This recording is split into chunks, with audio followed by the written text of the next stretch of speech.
Welcome to the Rotary Club of Martinsburg podcast, where service meets community. I'm your host, Kevin Brackens, and I'm going to connect you with the people, stories, and projects that are making a difference here in West Virginia and beyond. At the Rotary Club of Martinsburg, we believe in service above self. Each week, we'll dive into conversations with local leaders, volunteers, and change makers who are driving positive change in our community. From community initiatives to global efforts, we're here to inform, inspire, and engage. This conversation is made possible by Brackens Painting. Brackens Painting is the region's best residential and commercial painting company. When schedule and quality count on Brackens. We've got you covered.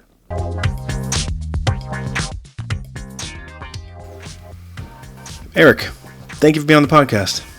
Absolutely wonderful to be here. Like with all of our conversations, let's start with some background. Where are you from? Where did you go to school? What did you study? What do you do? Tell me about family, things like that. Absolutely. Originally from Morgantown, West Virginia. Went to Morgantown High School, proud Mohegan, and left Morgantown and came to Shepherd College. At the time, it was a college, not a university. Got my degree there in business and marketing. And actually, that's where I met my wife. And we started dating in college and moved on in our professional lives and got married and settled down in the area in Martinsburg. Been in Martinsburg for 27 years now, and have two wonderful children together. Both of them are in Morgantown at WVU, pursuing their dreams and making themselves go farther than we ever went. That's good. I consider you one of the most networked in people in Martinsburg. I feel like I see you at every darn networking event, the ones that I get to. What inspired you to get into your career field? Well, it was kind of just by happenstance. When I graduated from college, it was a very tight job market. I really wanted to go into something like marketing, more ads and stuff like that. But at the time, to do that, I would have had to live in a metropolitan area, and I was not interested in that at all. And then I got an opportunity to work as a lender and found that I really enjoyed it, found that I really enjoyed helping people with their money problems and being a problem solver for people. And that's really what got me into it and kept me there. Nice. Explain your business a little bit to us.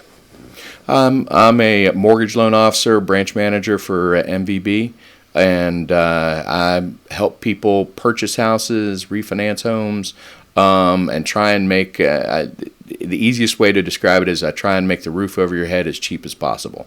Nice. Try and save everybody, because that's one of the biggest expenses we're all ever going to have. And if we can make that as cheap as possible, then the rest of life gets a little bit easier. A lot of times I feel like people go to their realtor first. When they want to buy a house, they find a realtor first. And then at what point do you come in that process? Or does it make more sense to come to someone like you first? Well, I work with a lot of realtors, and usually the realtors just tell them, hey, that's great, talk to Eric, because they really don't know what they can go look at or what price range they should be shopping in or anything until they know the numbers. So as a lender, you're the one that tells a home buyer, you can afford something in these ranges. Correct. Okay.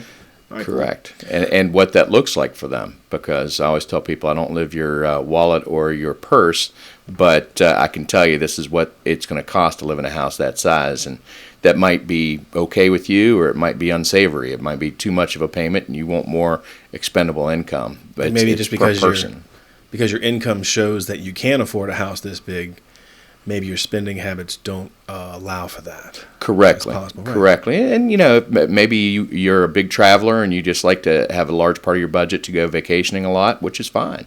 But in that case, you want to save more of your money for that instead of dropping it in a housing payment. I got that. Let's jump into Rotary. So when did you first hear about Rotary, and what inspired you to join the group? Well, I've known about Rotary for years and been invited to the meeting several times, and it just, for me, it was something that I always felt was a wonderful organization, but if I was going to join, I wanted to make sure I could give it give it time. And when my children were younger and we were running everywhere all over town for sporting events and all types of things to support them, I didn't feel I had the time to devote. So in the last several years, since they've both gone off to college, I have more time to do those types of things and give it what it deserves. And what got me involved were just some of the people that I knew in there were very, like you were saying, kind of very plugged in, and I respected them a lot, knew them through different organizations such as Boy Scouts and Right. Other things in the community. And it was just a great assembly of people. And It's a great way of putting it. yeah. Yeah. I found my same experience the same way when I first went in as a guest. It was crazy to me that I knew 3/4 of the room already, and they were all people you want to be close to Correct. because of their good nature. Whether you understood Rotary or was it or not, at that time I was like, oh yeah, you're here and you're here. Oh, good to see you. It was neat to be having. Mine was the Charlestown Rotary first, and it was really wonderful to be having lunch with all of those people in the same room. Whereas normally you just don't have lunch with them. Right, and that's what I've found with Rotary. I mean, you can talk to any individual. Rotary as a group is very inviting and very welcoming, but each individual is the same way. You can pull any chair up next to any one of those people, and you're just going to have that down home, let's have a chat kind of feeling. And how many years ago was it that you joined? I've been involved with Rotary now for 4 years. Yeah, so I might be 1 year ahead of you, so about the same sort of timeline. Mm-hmm. I've been in the Rotary that we're in, which is the Martinsburg Lunchtime Rotary, for about a year and a half now. So let's. I like to flip flop some of my questions from time to time because you have stepped into a leadership role now with the club, and let's talk about what that is like, or what committees you've served on prior to making that decision. I guess what I'm trying to grind at is who is the person behind you, or the person behind that, or the person behind that who would be inspired to step into this role. What does that decision-making process look like? Well, really, you just kind of like what I said when I joined. I wanted to make sure I could give it something more than just attending and eating lunch. Mm-hmm. And when I joined, I got involved and volunteered a couple of times for some of the events that we had. And then I was asked to kind of jump in because I was attending and just being there to get in that leadership line of succession. And I started out with last year, I was in charge of all of the programming. And weekly programming and our speakers, and making sure that all the events were scheduled and the calendar was run properly. And there's Hold on a second. There's a lot to that. I'm going to want to come back to that. Sure. I have a lot of questions about that. Excuse me. So, but the role that you're currently in now, is it vice president now, or are you president-elect? Are those two different positions? I'm technically president-elect. And then Hal is Van Meter, he's vice president? I believe that's the way it's technically. That's what you were yeah. Last year you were vice president. Correct. Because you intended on being president 2 years from then. So then you're president-elect, which ultimately backs up the president in what they have planned or whatever. Or if they're out of town or something, you cover the meeting, presentation, stuff like that. Is that how I'm to understand it? Or what else is there? Kind of president in training. You're learning all the background stuff, not just the meeting day to day, what everybody sees at the lunch, but what the regional aspects are and all of that type of thing. Okay. And we've talked about this in the podcast before, but you have to be vice president first for the most part, right? So you pull a year of vice president first. Yeah, that's the way we like to do it, because it really, truly kind of gets your feet solidly into that leadership role and doing all of the different leadership things. It's almost like vetting their bandwidth.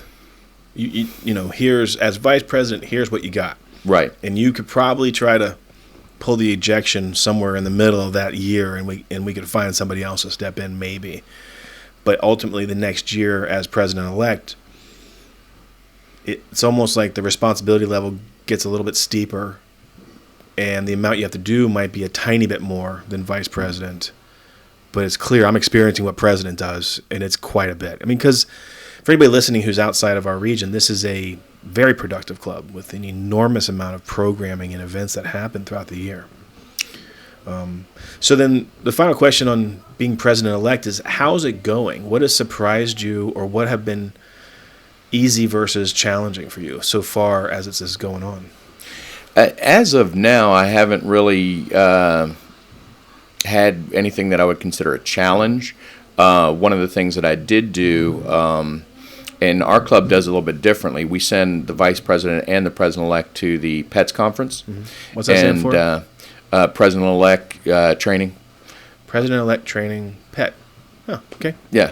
All right. Yeah, and so we were there last year, and so that kind of we try and get that just a little bit deeper, so that we know that our leadership is really ready and really trained. And we come from a long line of really strong presidents and a strong club, so it's worked out for them. So, as a guest, I mean, I attended, but when we got there, we found that I wasn't attending.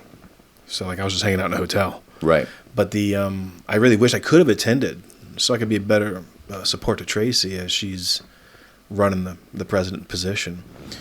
So what sort of things did you cover in PETS training? Yeah, well, and Carrie was the same way. I mean, she attended with me, and she just kind of hung out until it was dinner time. Right. But yeah, membership goals, how to set your goals, some of the expectations as far as reporting to regional, and making sure that the club stays on track, how to do grants, because that's one of the things that we do a lot of. We do a lot of fundraising, and then we ask for matching grants and stuff from our national and regional Rotary, which lets us do more for the community because we can get matching funds out of them. Got it. So what has been a surprising challenge that you weren't necessarily expecting, or is this more difficult than you thought as president-elect so far?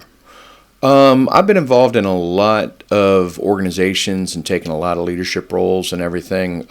Nothing's really surprised me in this role yet, but as I get a little bit closer, presidents, or at least what I am seeing and been exposed to, presidents are a little bit more involved with more of the day-to-day stuff in Rotary versus a lot of the organizations I've been in. A lot of the organizations that I've helped with leadership, the president more just kind of makes decisions and presides. Gotcha. And then hands everything out. But here it's been much more of a example of hands-on, and the president doing a lot of that. So, and I don't know if that's just because that's the leadership style of the people in front of me, or what, but that would be the one thing that I would say would surprise me, or just more daily lifting. It's almost cultural, because looking back at the presidents I've seen in positions, it appears they were just very active, because I've only been in the club since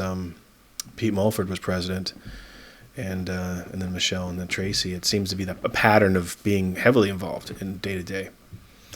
How about committees? You said you were on programming. Mm-hmm. Is that a committee, or is that just a job? It is a committee, okay. But it really falls, there, as the vice president, you're kind of the committee chair. I see. Okay. And we did, meet a couple of times during the year, but most of the time, that's where, just coordinating all the different speakers and all of that. 47 lunches or so that you have to coordinate. I mean, that's an enormous lift. Yeah, and just keeping the calendar straight. That was one thing that I did bring to the position, is I created an organizational spreadsheet to take care of all of that, so that we knew what dates, who was where, contact information. So if I fell off the planet tomorrow, people could follow and get it done. Yeah, there's good systems and controls there. I love that, and it surprises me that it didn't exist. It seems. I mean, try to envision 47 lunches with people who are business leaders, community leaders, political leaders, community activists, and people who are just looking to do the best thing for the community. And the programming committee, or that role, I guess, of the vice president as well, that's a really big lift because there's 47 presentations. The most recent one I saw was the high school volleyball coaches and a few of their star players came in and did a presentation. That was yesterday. And then there's other ones where it's like a motivational speaker or a nonprofit kind of raising awareness about what they have. But what were some of the ways that you made that successful? Like, what were some of the tactics besides organizing it? Like, who did you know to reach out to, or how did you know to reach out to anybody? Well, I mean, we have a lot of people in our club that know a lot of people. Okay. And a lot of times somebody would come to me and just say, hey, this would be a good speaker, or this person's going to be in town who is a congressperson, or somebody from Charleston, or what have you, or a regional planner for the Department of Highways or something like that. Something that would make a good program. And then it's just a matter of getting in touch with those people and their teams, finding the right dates, and then a lot of times, okay, well, I mean, if you're a congressperson, you're going to be in town this day. Mm-hmm. It's not like I can ask you to come back another day. So I already have a speaker set up, so now we're moving that speaker around and, coordinating all of the moving parts. And then there's sometimes that, I mean, we're blessed to have a normal meeting space that we go to every week for lunch, or most of the time. But sometimes we have to change venues. And then making sure that word gets out to not only the membership, but the speaker, and that everything's set up and ready to go as far as audio, video, whatever type of presentation medium they need, so that the program can go off. So that's pretty amazing, because I don't want that. I don't want to do that. Like, I know in my heart, I don't want to do that role at all. It sounds really hard to me. Not hard, but not only do you have to coordinate the interesting content provider, but do they actually have a, not necessarily expert, but advanced presentation model? Do they have a slideshow? They don't necessarily need it, but it's helpful for the visuals of the group having lunch. But then also, are they able to communicate their mission, what they do, and then some sort of call to action? Do they actually have those sort of things? And most of the speakers that come in do, which is wonderful. Some are a little shaky or a little bit off because they kind of got caught off guard on how big the room was or that sort of stuff. But trying to organize that, I mean, that's real involvement and real contribution, and that's something we're hearing a lot about in a club, whether it's small or big. The effort you put in is the effort you get out. Would you agree? Absolutely. And that was, when I was communicating with speakers, I mean, sometimes I would, be communicating with someone that's not going to be there for 3 months, 4 months, but I've got them booked on the thing. And I had kind of set up emails to, okay, this is what we do. This is where we meet. This is how it's going to go. This is what time to arrive. If you have any audio visual, make sure and get those to us in advance. And I was blessed to have some help with that.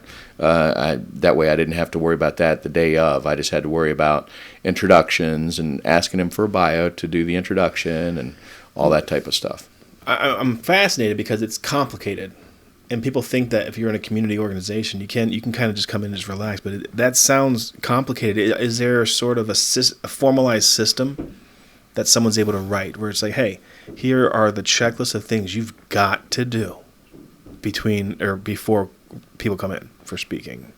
Do you have that, or is that something that should be developed in the future? I mean, it certainly could.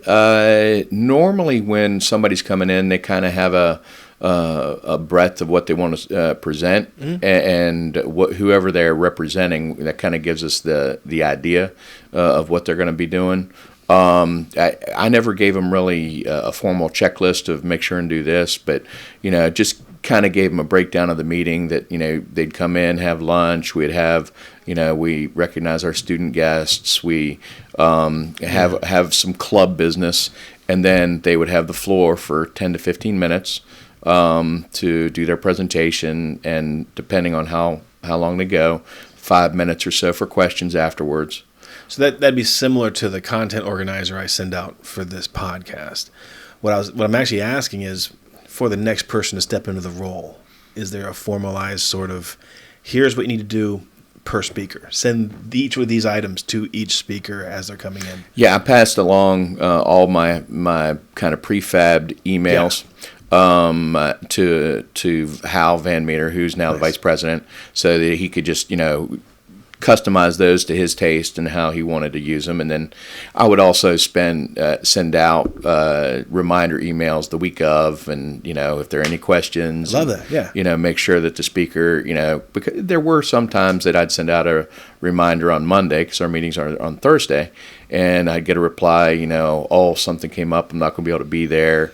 And so we're scrambling to change the program or get somebody else to do a program and speak. And it always worked out. I was always able, that was the one piece of advice that I had for Hal, is just have one or two programs kind of in your hip pocket that you can pull out at any time. That's so good. That's so good. So it really kind of is formalized, or at least when you were in the position, you had this a template you would follow when it came to organizing. That's really good. Inside the Rotary Club, we have, I want to say, more than a dozen monthly sort of programs, whether it's the Pancakes for Polio or cleaning up along the Sino Canal, which is coming up, or the gala. Which program are you the most passionate about that you want to share a little bit of information on? Well, I think all of them. I mean, I know that's not really an answer, but the fact that we do what we do and then take all of those community touches and all of the fundraising efforts and do such meaningful things in the community afterwards. And that changes every year. Our grants committee is highly motivated and highly successful at this point. That's a committee that's really done amazing things. But when you're given $50,000 to the community annually, you get all of these requests in, and we kind of filter that through that grant committee and figure out what the best ways of all of those efforts are. And I like to support those fundraising events so that those things that we're doing for the community can grow. It tickles me when I go to a local park and I see the Rotary symbol. This pavilion was made by the Rotary, or funds were donated by the Rotary for this or that around the community, and that touches me. It doesn't matter what it is that we're doing, just as long as we're doing good things for the community, whatever it needs at the time. That's great. Yeah, the Spring Mills Satellite Club that's recently started, I guess about 9 months ago, their first big event is a 5K glow run and tot trot, which I'm consulting them, helping them with some of the organization of that. And I asked Chastity, who's kind of the committee chair, I guess, of that run, their money that they've made, which is substantial. They've got over 4,000 sponsors already. For a first-time event, that really is an epic sort of growth in income, but they're putting that money towards the Parks Department. And inside that, she said that the most of the money is being cordoned off for benches along a walking path. I'm hoping it has the Rotary emblem on it. I'm hoping it has one of those on there, because the same thing, you get a good feeling when you see it. Sure. Like we painted a concession stand at one of the parks, and I got there and a big Rotary sign up there, and I was like, how about that too?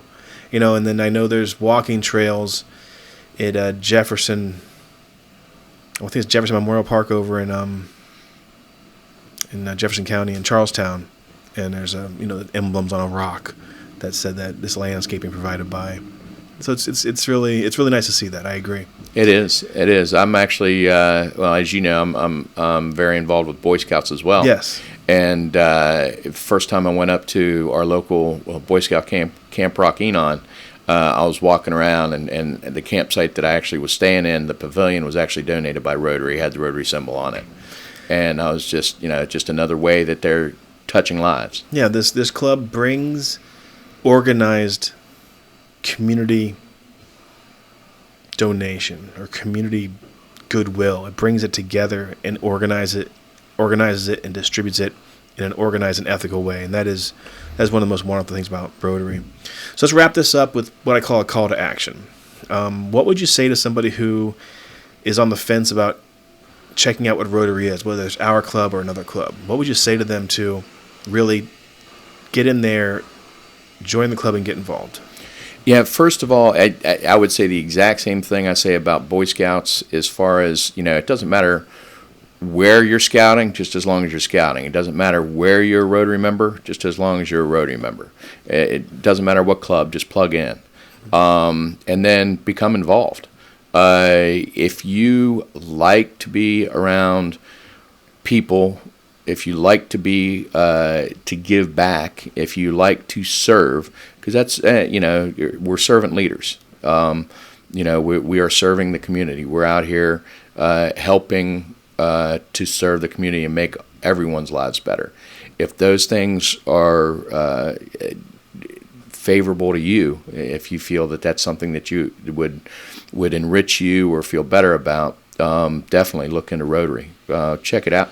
I mean, I think the people, kind of like what we talked about at the very beginning, you walk in and it just, if you're having a bad day, your bad day's over. It's crazy like that, I know. Yeah, it's enlightening, it's refreshing, and, just being able to give back in a bigger way than I could by myself. As a whole, we're much more than the single parts. I totally agree. And then our club is large. There can be between 40 and 70 people at lunch. It's pretty enormous, and it's overwhelming. I've invited friends who are president-elects of other clubs in Virginia that were smaller. Sure. His eyes hit up like soft. He's like, well, this is a lot. I said, it is a lot. I'm glad you're here to experience it. But there are Rotary clubs that can have 15 people, maybe 60 people, over 200 people, depending on what kind of interaction you're looking for. Maybe a smaller club is good for you, and they exist all around the region. Or a big powerhouse like our club. There's more ways to get involved. I'm trying to use this podcast as a way to connect the clubs in our region together. So I'm going to have guests on that are from the Charlestown Club, Shepherdstown, the Sunrise Club. I want to hear about the new satellite club they're getting ready to start.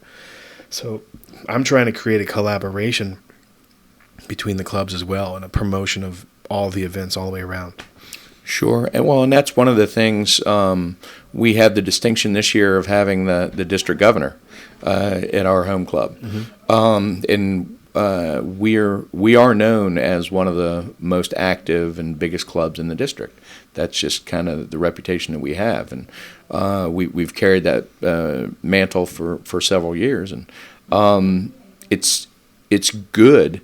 But, it's kind of like, if you're the top dog, there's always a way to bring you down. So we always want to be on our game and continuing to grow and finding new ways and to enrich the community, enrich our members. Because bottom line, if the members aren't being enriched, they're not going to come back. And if we're not doing good things for the community, then why are we here? So you've got to fulfill all the goals and all the expectations of the club, but if we're not having fun while we're doing it wrong. That's perfect. I'm going to throw a call to action out there, too. If you ever see Eric out at a networking event or doing some sort of business, or if you see me at an event, or if you know a Rotarian, just ask them about their club. See, I heard this on a podcast. I heard this about this guy. I heard these sort of things. What is your club like? They're going to invite you in. It's not a cult. It's none of that weird stuff. It's just good people combining efforts to do right for the community. Absolutely. Yeah. Just don't be afraid to raise your hand up and say, I'd like to learn more. Come see anyone that's a Rotary member, or just show up. We meet at the Holiday Inn Thursdays at noon. Feel free to come at any time and just say, I wanted to check it out. At 11:50, right at lunchtime. Yep. 11:50, and like you said, there are plenty of clubs in the area, and it doesn't have to be our club. Just go, just get involved. It's a way to plug in and be part of the community. And I find that when you plug in and become part of the community, you all of a sudden plug in other places and become a bigger part of the community. Agreed. Eric, good talk. Well, thank you so much for having me, Kevin.